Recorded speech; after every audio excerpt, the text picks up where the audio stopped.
Setelah sempat ditunda pada Jumat lalu, pembicaraan damai Amerika Serikat dan Iran kembali berlanjut. Delegasi Iran Sabtu kemarin telah tiba di Swiss. Ketua Parlemen Iran Muhammad Bagher Khalibaf, Menteri Luar Negeri Iran Abbas Araghchi, dan pejabat lainnya telah tiba di Swiss. Delegasi Iran ini akan mengikuti pembicaraan teknis terkait detail kesepakatan awal untuk menghentikan perang Amerika dan Iran yang telah ditandatangani oleh Presiden AS Donald Trump dan Presiden Iran Masoud Pezeshkian. Pihak Iran menyebut, delegasi Iran juga akan menuntut pemenuhan komitmen Amerika Serikat termasuk memaksa Israel untuk menghentikan serangan ke Lebanon.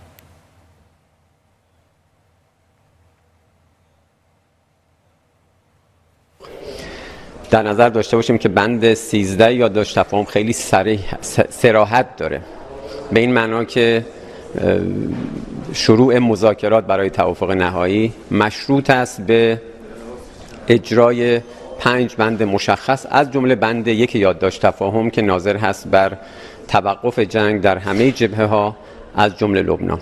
خب ما میدونیم که این بند اجرا نشده، آمریکا نتوانسته است یا نخواسته است به هر دلیلی رژیم صهیونیستی همچنان به نقض تعهد ادامه میده در لبنان. این موضوع اصلی بحث در گفتگوهای امروز خواهد بود. Sementara delegasi Amerika Serikat yang dipimpin Wakil Presiden J.D. Vance juga telah berada di Swiss. Iring-iringan kendaraan rombongan Vance melintas di jalanan di kota Burgenstock yang jadi lokasi perundingan damai AS Iran. Vance mengatakan perundingan dengan pejabat Iran bisa berlangsung beberapa hari karena Washington dan Teheran berupaya memajukan proses perdamaian. Vance juga mengungkap masalah Israel dan Lebanon akan mendapat perhatian serius pihak Amerika Serikat. Well, Marshall and the entire team have been active in what's going on in Lebanon and pushing headlines. Things are actually getting better there. Things have calmed down a little bit.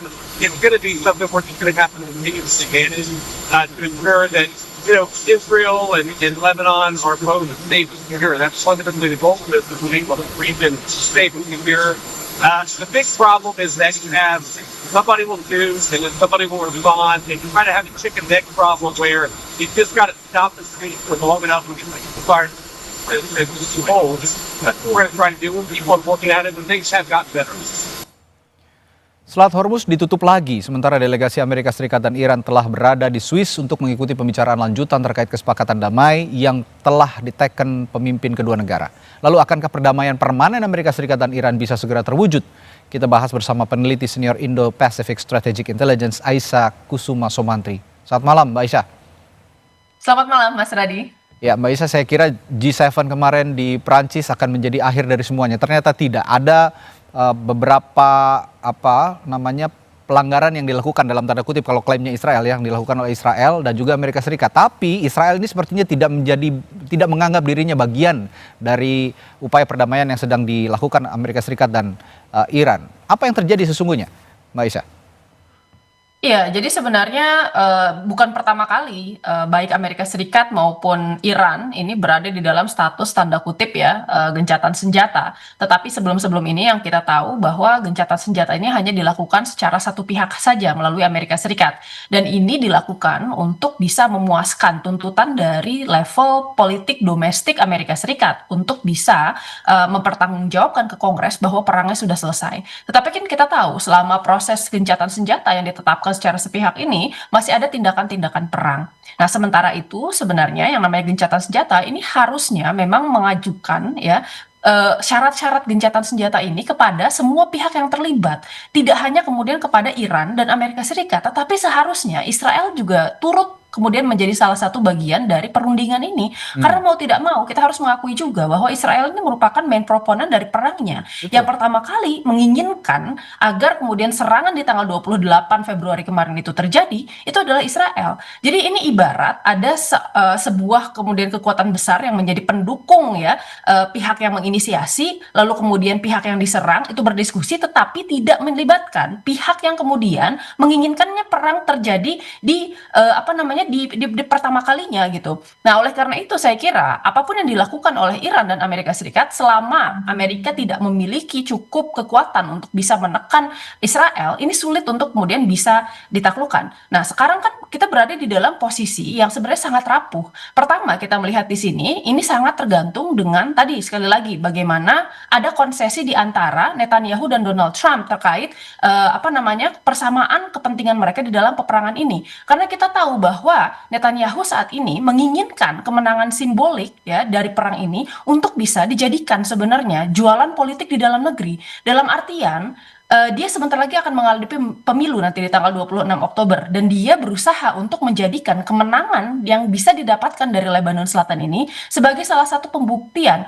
kepada pemilihnya yang rata-rata merupakan sayap kanan ekstrim di dalam Israel sendiri gitu. Sementara ya masih ada tujuan-tujuan lain seperti pembangunan Israel Raya, ya lalu kemudian Max Exodus, memasukkan kemudian settlers yang kemudian masyarakat yang pro-Zionis gitu ya.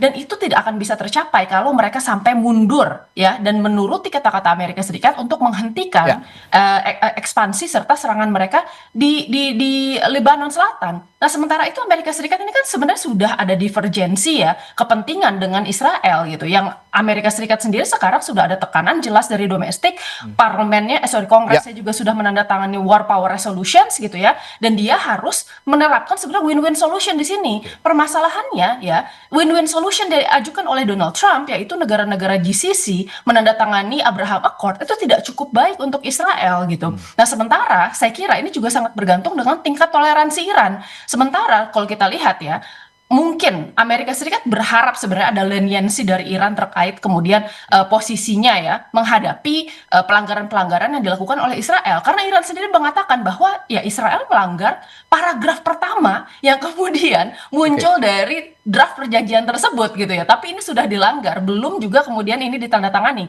Nah, Amerika Serikat sebenarnya berharap Iran ini mungkin agak melonggar di dalam hal tersebut gitu ya. Batas toleransinya seperti apa sampai kemudian Iran menarik atau mundur diri dari perundingan.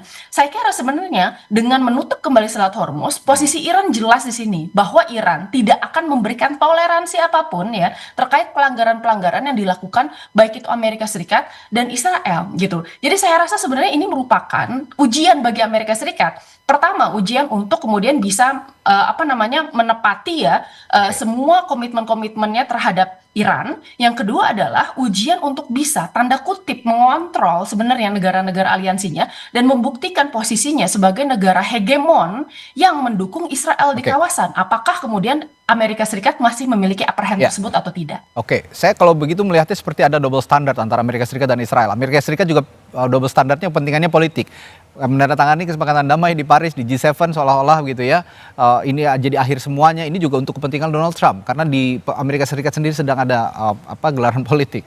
Di Israel begitu yang Anda katakan tadi, Israel dengan berbeda perspektif bisa mengatakan sukses begitu ya menyerang Lebanon dan bisa jadi jualan politiknya oleh pemerintah Israel sekarang. Nah, tapi bicara soal penutupan Selat Hormuz, apakah ini juga Anda sudah mengatakan bahwa ini sebenarnya jadi strategi Iran juga gitu ya, untuk mempertahankan kedaulatan mereka. Nah, tapi ada perbedaan pendapat sepertinya di pimpinan Iran. Militer ini ingin perang lanjut dengan menutup Selat Hormuz. Sementara yang pro sipil ini pengen damai. Bagaimana nih, Mbak Aisyah? Ya, memang sebenarnya perbedaan pendapat tersebut sudah ada. Karena begini, ada sebenarnya small majority, tetapi ini vocal majority ya, yang mengatakan bahwa sebenarnya bahkan perundingan ini itu tidak diperlukan. Karena apa? Karena Iran sebenarnya secara strategis telah memiliki keunggulan yang sudah jelas dari Amerika Serikat. Pertama, kita lihat ya, tujuan bar minimum yang ditetapkan oleh Iran semuanya sudah tercapai, yaitu adalah rezimnya bertahan. Karena apa yang kemudian diinginkan oleh Amerika Serikat dari perang ini, apakah itu terkait masalah nuklir, apakah itu terkait masalah penghentian biaya ke axis of resistance, apakah mengenai kemudian pembatasan ya tadi kekuatan militer Iran, itu semuanya hanya akan bisa tercapai apabila rezim mullah ini berganti. Permasalahannya rezimnya tidak berganti dan Amerika Serikat harus settle down dengan satu saja kemenangan simbolik yang akhirnya dipilih sebagai tadi masalah pembatasan program nuklir Iran yang mana sebenarnya itu sudah selesai di tahun 2015 gitu. Nah, lalu kemudian kita lihat juga ya sebenarnya permasalahan terkait negosiasi ini juga dibilang bahwa harusnya memang diterapkan saja apa yang kemudian sudah diambil oleh Iran saat ini, itu tidak perlu dinegosiasikan kembali karena sudah jelas siapa yang menang dari perundingan ini. Tetapi permasalahannya kedua negara ini membutuhkan sebenarnya sebuah perjanjian mengikat yang secara simbolis ya memperlihatkan kepada dunia kalau mereka ini sudah menandatangani selesainya perang gitu. Jadi saya kira sebenarnya perbedaan di antara kemudian suara-suara di dalam Iran itu tetap ada. Nah, untuk kemudian pihak-pihak yang tadi merasa bahwa ini perangnya sudah selesai, itu mereka berusaha untuk kemudian mendorong sebenarnya terlaksananya perang ini. Ada juga kemudian faksi-faksi yang menyatakan bahwa ya terus berperang karena apa? Karena mereka sudah mendapatkan sebenarnya keuntungan strategis di sini dan mereka yakin kalau misalnya mereka terus menekan ya sebenarnya pasukan Iran ini cukup memiliki kekuatan yang masih utuh karena apapun yang kemudian diklaim oleh Donald Trump kemarin terkait kemudian bagaimana pasukan udara dan kemudian pasukan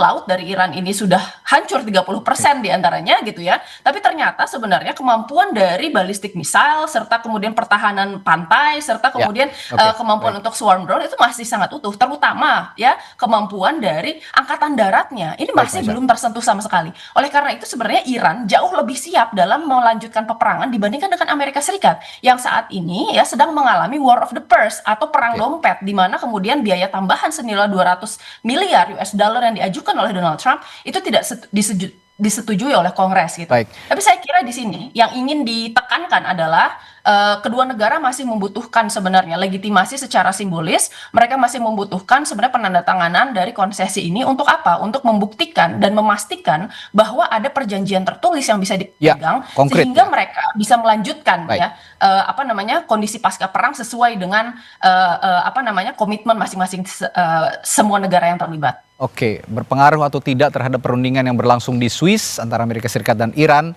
Banyak sekali faktor yang harus dipertimbangkan, tapi sepertinya agak sulit begitu dalam kondisi seperti ini. Baik, terima kasih peneliti senior Indo-Pacific Strategic Intelligence Aisyah Kusuma Sumantri telah memberikan perspektifnya di Sapa Indonesia Malam.